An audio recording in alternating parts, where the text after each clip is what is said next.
जेवाना में लेके आंगना घरे घुमालिनी कोना लागेला हमारा घर आंगनवानी कोना लागेला हमारा घर आंगनवानी कोना लागेला माघ बीती गईले फागुन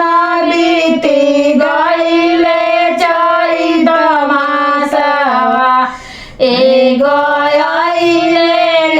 फाफा चैत मासवा एगो आइले फाफा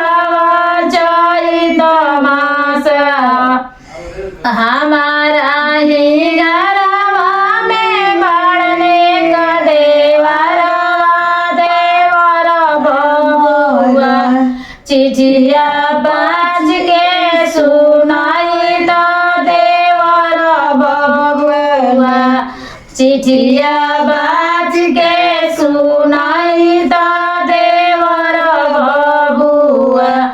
चिठिया ही बाजस देवरू मने मुसुकाइले सुनाओ भाऊजी भैया रखलन का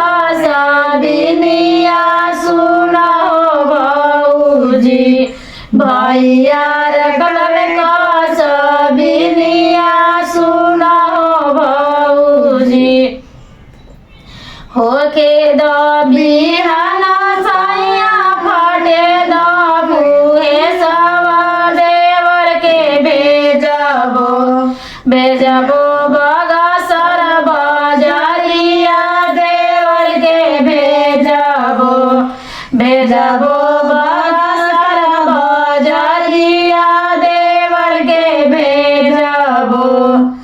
बगसर सहरिया से टंगिया मंगाई बटुके ना करबो बाजार के वड़िया टुके ना करबो बाजार के वड़िया टुके ना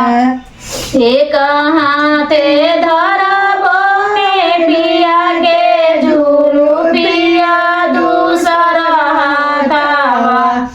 धरबो मालिन के लांबी के सिया दूसरा हाथावा